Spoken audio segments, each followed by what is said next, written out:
and had not seen each other really since. And they. Well, I ran into Margaret O'Brien, who I hadn't seen since I did a play with. Yeah, and yeah. Ann Blythe, who I haven't seen in a long Yeah, while, and Alexis and Craig. I mean, you just go on and on Yeah, and on. yeah. I mean, it was really fun.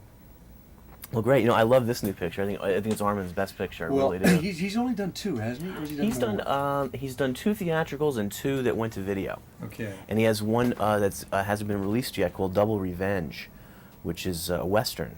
Oh, It's really? supposed to be quite good. I have not seen that yet. Did he do that for Smart Egg? Yes. Luigi? Yes. Just have one Are we little all hair set? there.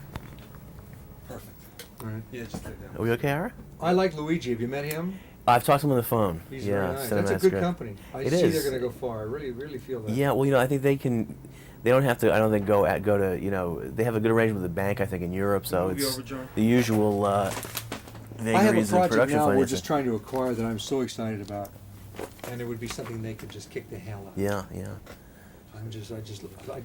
The material was just sent to me, and I couldn't put it down. It's really. Great. This is gonna be fun. Okay. Cameron's Closet is a new picture from SBS Films, and to have your in the picture is Owen Lansing. And it's a terrific thriller, kind of in the kind of horror vein. I was wondering what attracted you to the material. Well, number one, I like the script. When I read the script, I then met Luigi, the producer, and Armand, the director. Oh, I'm sorry. One second. Let me That just did it check for the me. mic. I mean, I like what they had to say about it. Excuse me, we were at one. Oh, okay. Right here. Okay. This will be take 2. He's from New York, isn't he? Armand lives in Staten Island. And Chris Cross's works. He's actually done most of his pictures in L.A. Okay. Well, But try it he again. works like a director in the days of live TV. Yeah, yeah.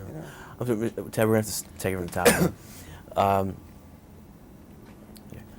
Cameron's Closet is a new horror thriller from SVS Films, and Tab Hunter, you're in the film as Owen Lansing. It's a terrific horror thriller. I was wondering what attracted you to the material in the first place. Well, my agent sent me out to meet with the producer and director, and number one, I really enjoyed meeting them. Then they gave me the script to read, and I thought, oh, I think they're putting together a nice family unit here. I'd like to be a part of it. And I was very pleased when they called me and asked me to play this role. Now, there's an interesting the scene in the closet. It seemed to be very physically and emotionally challenging kind of a part. It's a man that really is poisoning his son's mind and taking this pure innocent mind and just is creating a monster. And he's guilty of, treading in areas that he shouldn't be. And I loved what it had to offer. I thought it would be great fun to play because you get very involved with this, but also you can have a good time with it. You can relish it. Those are delicious little roles, moments that are really nice to savor. Armand Mastroianni, the director, that's a big step up for him from some of the low budget things he's been doing. Does he run a very relaxed set? Armand knows what he wants. He's wonderful with actors. Most of your directors are traffic cops. Armand knows, and he plants wonderful seeds with the actor, and then allows you to cultivate them, and then will take you in the direction that he wants you. I like that. He works a lot like my favorite director, who is Sidney Lumet. And of course, I'm crazy about Sidney's work. You did a picture of him, That Kind of Woman. Yes. He's my number one favorite. He and Luchino Visconti are the two. What are those kind of qualities that you'd like to find in a director that maybe an actor's director, someone who's more sensitive to the actor's needs? Sensitive to the actor's needs is major, and also giving you that confidence. I think somebody must be very secure, and they give you a security. It's really nice. You're allowed the freedom, but they're supportive of what you're doing, and I think that's very important. I don't think you ever get anything by tearing down. I think you get your best work by building up. And a good director to me is one who builds that character through you, and so you can work together. I like that. On a picture like Cameron's Closet, I'm sorry. I was just going to say, you don't always get that. Most of the people are just concerned with get the words out, go on, let's get the next setup. How many setups are we going to get today? And that's just not motion picture making. Well, in Cameron's Closet, I guess really most film schedules are grueling and long hours and so forth. I know Armand likes to kind of maintain a nice kind of atmosphere on the set, even though it's long hours and hard work. Oh, there were very long hours, but it was a very.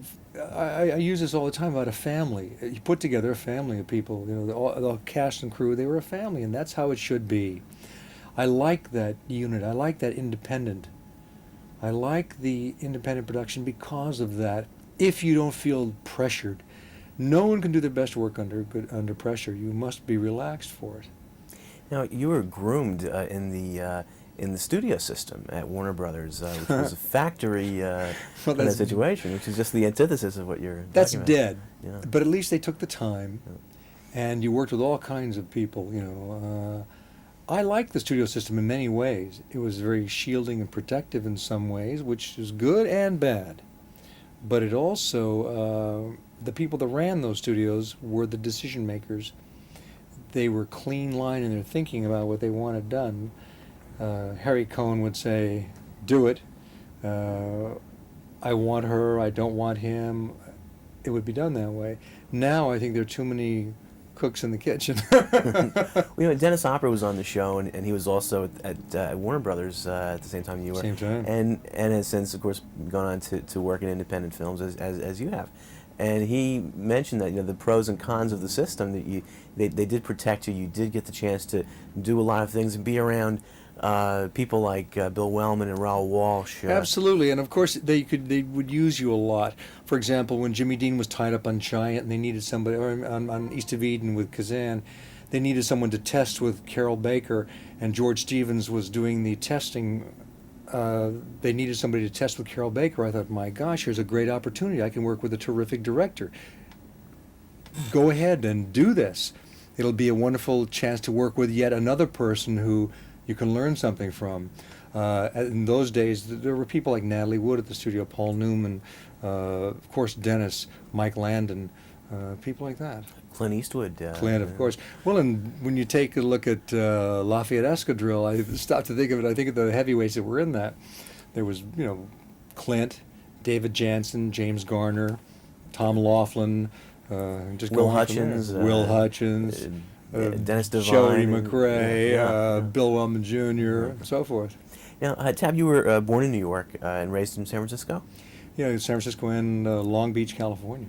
Were you, as a kid, a real moviegoer? Yes, I movie was. lover? What kind of pictures do you recall as some of your favorites? Well, I loved the action adventure. They were my favorite. Today's equivalent would be the Harrison Ford type of, you know, Raiders type Yeah. film. I mean, I loved any of those action adventure Things things. like Beau Geste, Beaugest was fabulous. Yeah. Lives of a Bengal Lancer, Gunga Din. Oh, Gunga Din, of course. Yeah. You're talking classic movie making. And what led you into an acting career and getting into the movies? Well, my closest friend in the industry is a man by the name of Dick Layton, and I've known Dick for years. Dick used to be an actor, then became an agent. He worked in the mailroom at the Charlie Feldman's agency. Then, you know, with all the top agents of Hollywood, he started people like Jane Fonda. He was Jimmy Dean's agent on the West Coast. He, you know, you just got Burt Reynolds. I just can't tell you all the people he has been agenting for years, and then became personal manager for a lot of them. But Dick really started me in the business. When he was still an actor, I saw my first Broadway shows. I then went, he introduced me to, there was a man by the name of Paul Guilfoyle, who was a wonderful character Yes. actor. Paul introduced me to a director, and that's how I did a couple tests, and that's how I got the picture Island of Desire with Linda Darnell. Yeah, is that picture also known as Saturday's Children? Saturday Island in England. Uh-huh. Hmm. And then Dick Clayton he introduced me to Henry Wilson, who became my agent, who started people like Rhonda Fleming, Rock Hudson, Rory Calhoun. High-powered agent. I mean, he Henry was a Wilson. big agent. And then when Henry left, I stayed on with famous artists, and it was all a whole different system then. The agents were extremely powerful individuals, and they had great connections with the studio. They would go there all the time. They wouldn't pick up the phone and do it all, you know, let's lunch. Now, you had a small, I guess, your first official part in The Lawless, the Joseph Joe Losey Losey. picture. Joseph Losey, the first film, I said, "Hi, Fred," and went up on the cutting room floor. Did you have any interaction with Gail Russell on that picture? The thing about Gail Russell, I remember, she had just married Guy Madison. I think it was right about that time. And she seemed very frightened. She seemed very frail to me, and she was kind of very shy. And she had a problem. And I just think she was basically a very insecure person, and she was an absolute beautiful woman. I mean, those eyes that were penetrating.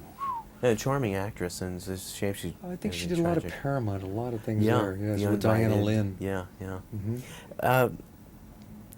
How would you say you were, of course, all the press hype of the times, discovered by Warner Brothers? There's so many stories. I would say it all happened through Dick Layton, because I used to be a stable boy at the barn at Dubrock's Riding Academy, and that's when I first met Dick. I was about 12 or 13 years old then, and Dick Layton was an actor then, and he was the one who sort of planted the seed. But between that and Paul Guilfoyle, that's how I got my first role. And would that be a situation where you'd actually meet Jack Warner when you'd sign with a company No, like I never met Warner until much later, when I was getting close to talking contract and all that. It was all that the agents did most of that. And now I think the nice thing about young people today is they can control their lives a little more than we did in my day. A lot of foolish mistakes were made, back in the 50s, and I'm sure earlier. But nowadays, the young people in the industry are pretty sharp.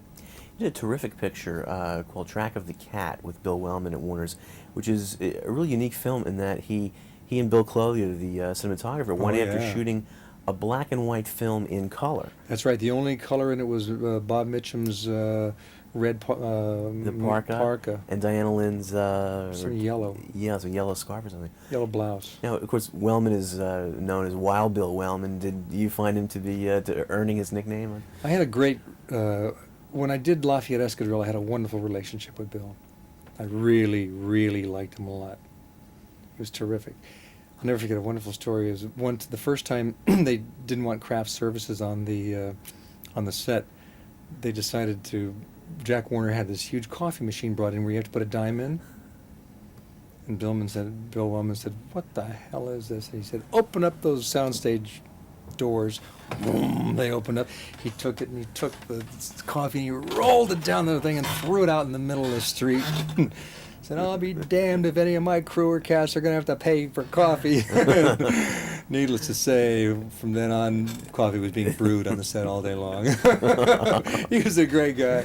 We got in a little bit of a, not hassle, but he was upset with me when I turned down a picture of his. Darby's Rangers? Darby's Yeah. Rangers. I had been working really hard, and I wanted a trip to Europe, and I wanted this vacation. And Bill Wellman called me that night. I was leaving in the morning, and he said, "God bless you, Buffalo Bill." That's what he used to say to everybody. He said, "God bless you, Buffalo Bill." And I said, "Hi, Bill." And I knew it was something about the picture. And he said, "Well, we start next week." And I said, "Bill, I'm going to Europe." At which point he said, "You dirty so-and-so, if our paths ever cross again." And I thought, "Oh, God, Wellman just hung up the phone on me. What am I going to do?" I called my agent. He said, "To hell with him. Go to Europe and have a great time." And then when I was in Europe, I kept getting calls from Jack Warner and all these different people saying, "Bill Wellman, we've got to do a new ending to the picture with Bill." And I said, "I can't work with him again." He said, "If our paths ever cross again, I'm scared to death to go to work for him again." He said, I said, "Look, I'll come back and do a new ending of the picture, providing he doesn't make me nervous about working with him. I mean, you gotta have good working conditions." And I really liked Bill. He was a great guy. So I came back on the set, and he looked at me with that jaundiced eye, and I thought, "Uh-oh." And he threw his arms around me, and I felt much better when he did a new ending for the picture, and business was business. He was a terrific man. Yeah. Plus, he had some beautiful daughters. Yeah, that's right. Sissy and Maggie. Kitty. Yeah. It was funny because, of course, that was the picture that Wellman's last release picture, although I know he did Darby's Rangers afterward, but the studio held up the release. Oh, really? Because of the fact that the initial tragic ending to the story, and of course it was a very personal kind of story for Wellman, the story of Lafayette Escadrille, and he had been in the Lafayette Flying Corps. That's true. That was the true ending is the character I played was killed. Yeah. And the girl committed suicide. And the audience, when they put it out, wouldn't accept that, so we had to come and do a new ending. And they went through title changes like C'est la Guerre and C'est la Guerre, With that's You in right. My Arms, it was called at one Oh, I point. didn't know that, no. Yeah, kind of intermediate title. That girl was marvelous. Yeah, no, she was an interesting actress. Chica Chirot. Chica Chirot. Yeah. In terms of, there was a real camaraderie among the young flyers on that film. And I guess much of that must have generated from Wellman. Well, he knew it well. He lived it. and he tried to instill that camaraderie with our whole cast. Again, I'm talking family unit. Bill created a family. He built his family when he did a picture, and that's the way it should be. And of course, That I makes guess for good work. Working with guys probably in the crew that he worked with for 40 years, and Oh. Bill Jr. Playing Bill himself. Playing his father, yes. Now, you really kind of went through the grinder on that picture. You get slapped by your father, you get slapped by the drill instructor, you're thrown in jail. There's a terrific fight scene, if you recall, where you're scarred. Oh, yes. And that was all shot on the soundstage. Very, very effective, very evocative kind of feeling. Well, Bill Clothier was just a tremendous director of photography. He was really good. And Wellman and Clothier worked very well together. Very well together. It was a nice, what I would call it by today's standards, just a little picture, but it had a good look, Yeah. a good feel to it. On something like Lafayette Escadrille or Track of the Cat, was there much rehearsal time, or was it, what kind of a director, was he more of just get in there and do it? And No, Bill did allow you the freedom to get out there, and I think rehearsals are wonderful. I like that. I think you get a chance to really get comfortable in what you're doing there. I think that's important for an actor, to be to the point of where you can really be creative. Everyone works differently, and I work where I must be comfortable in the scene where I really work I can do my best work. Bill allowed you that. yeah, working on Track of the Cat, for example, with Robert Mitchum, two very powerful personalities in Mitchum and Wellman. Well, that was Mitchum is just he's an entity unto himself. I mean, he's a great guy. He would come on the set and say, "What picture are we shooting today?" That would just totally destroy me. You know, I just wasn't used to that. I loved him. He was great because he's so easy. I mean, he really is a lovely man. And Beulah Bondi was also in that picture. Yeah, A Beulah wonderful was- actress. And I got to know Beulah quite well after that, and I used to go up and visit her at her home. on Whitley Yes, Terrace. on out Whitley there? Terrace, Yeah, yeah. absolutely. She told me that one of her first scenes working with Wellman in that picture, he was using some objectionable language, and she finally went over and said, "Mr. Wellman, I can't work if you're going to be using these kinds of words." And Wellman apologized and changed his demeanor. Oh yeah, Wellman was he was a very flexible person in many ways too. I mean, as a director, he was very tough and knew what he wanted, but he was that old salt school, you know. And Beulah was a marvelous lady, and I think you have to work accordingly with the people that are around you. If some people like to work from a more gut level and more earthy level, you relate to that. And if somebody works on a more of a head level in a more genteel way, you relate to that if you're a director. You do whatever you can to get the best you possibly can out of them. And Bill was smart enough to know that, and Beulah was fabulous.